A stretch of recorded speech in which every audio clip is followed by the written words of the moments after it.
Welcome back to Tiger TV's special coverage of Hurricane Gustav. While most students packed up and left the Baton Rouge area, others chose to have their family members come and stay with them on campus. Tiger TV's Amy Hutchinson went into the residential halls to see how some families are making themselves right at home. Now that Hurricane Gustav has made landfall, the few LSU residents who remained on campus are bunkering down. And although over 3,500 students have left the residential halls, they're not all alone. Students like Katie Duckett are getting a unique opportunity to share their rooms with none other than their own families. I would have been fine in the dorm, but it's nice to have company. And Katie's mom, Loretta, is grateful for the open room at the engineering hall. I was a little nervous about her staying here, although I knew she'd be safe. And then when she called and said that we could come here, I thought, well, that's a good idea. It's a lot less traveling time. I'd be with her. Residents were given specific instructions on how to register their guests at the front desk and are allowed to have up to 8 immediate members of their family stay, with the exception of pets. Katie is unsure of how long her mom can stay with her, but knows it's short term. For Tiger TV, I'm Amy Hutchinson, tracking Gustav. Director of Residential Life, Steve Waller, said that residential halls are a safe choice when it comes to weathering the hurricane. Just under 200 non-student guests are currently registered in the Res Life halls. Despite the threat of Gustav, many fraternity and sorority houses are staying open for students. Some Greek residents are choosing to stay on campus, and others are evacuating the storm. But either way, Greek organizations are making sure to keep track of their members.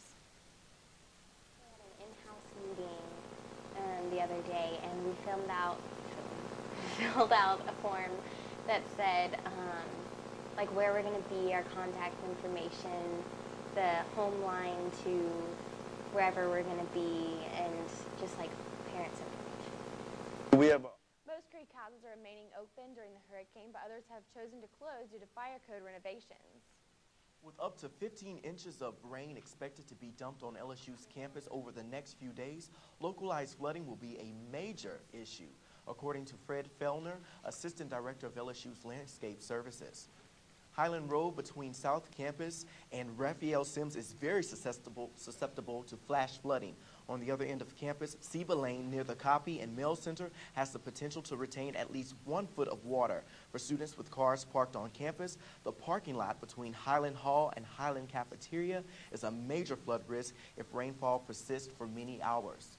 It's best to park your car in the lot adjacent to the West Campus apartments and Tower Drive or in front of the Union. These lots are considered to be safe for rising waters. Although there were no evacuations in the Baton Rouge area, residents wasted no time prepping for high winds and floodwaters. Some folks got sandbags from a local fire station. But as reporter Lance Frank found out, getting ready for a huge hurricane turned into a community service project. As Hurricane Gustav barrels toward the Gulf Coast as an unstoppable storm, residents in Baton Rouge aren't taking any chances.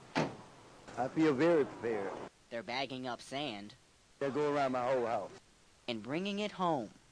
I've seen them work, and it's better than nothing. To keep out any potential floodwaters. I got some just to be safe. My parents told me I may not need, but just to be safe. At Fire Station number 12 on Government Street, more than 10 truckloads were scooped up. What about you, sir? How many you need? And sent home. We got 10. You got 10? Folks who came out today say it's not all about preparing for a storm, but about a community coming together, bag by bag. We've had some nice people out here that offered to help, that they would do their sandbags, and after they'd done them, they offered to help bag for other people, for the elderly, for the ladies. Keeping their property safe is a concern. Most people get somewhere around 15 bags of sand to put in front of their doors if they are in a low-lying area to help prevent flooding. But caring about others is on their storm checklist, too. Everybody help everybody out. Really, we got a lot of people out there without homes, and I see them every day. And they need somewhere to go, but, you know, you can't help them out. As each grain of sand is shoveled, local people cling together. And that's something they say no storm can blow away. Captain Vadrine said more than 100 people went out to fill the sandbags yesterday. Coming up, I'll give you the latest on Hurricane Gustav, and I'll have tips for those of you staying in the residential halls. Stay tuned. You're watching Tiger TV. Welcome back to Tiger TV's special coverage of Hurricane Gustav. I'm Eric Vollenweider, keeping you informed on the storm's latest. Currently, the eye of the storm is due south of the Baton Rouge area, and conditions are beginning to worsen. Residents should expect hard rain and intensifying winds throughout the day, and are being urged to stay inside and stay away from windows. As we told you earlier, Gustav is currently packing maximum sustained winds of 110 miles per hour, a Category 2 storm on the Saffir-Simpson scale. Gustav has slowed down to 15 miles per hour and is expected to dump 6 to 12 inches of rain in the next 24 hours. The latest track out of the National Weather Service shows Gustav moving inland and heading towards the Lafayette area. For those who decided to ride out the storm on campus, we have compiled a list of small things that will help you get through the storm safely. Number one thing we can tell all of you is to stay inside no matter what. Even if the storm has passed, power lines may be down around the area and pose a serious risk to anyone walking around outside. Secondly, most residents on campus will most likely lose water pressure and may be without water for multiple days. To combat this, we urge you to fill your tubs with water and be smart about water conservation. Finally, Baton Rouge is expected to get wind gusts close to 75 miles per hour. Because of this, flying debris is potentially fatal.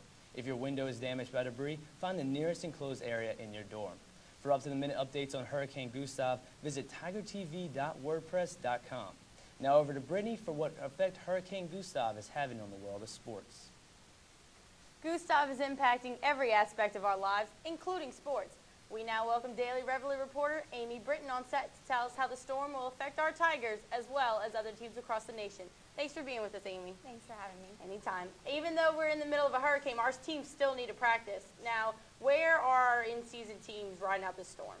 Let's start with football. There were obviously a lot of talk this weekend about the football team potentially moving to Houston, to Shreveport, all sorts of crazy rumors going on. But the team is staying here. Coach Miles met with his team Sunday and told them that they should stay in their apartments or houses to ride out the storms. Also, there are various teams scattered all across the North American continent. The LSU volleyball team is in Memphis now. The soccer team is in Chicago, and the women's basketball team is actually in Vancouver, Canada. Nice.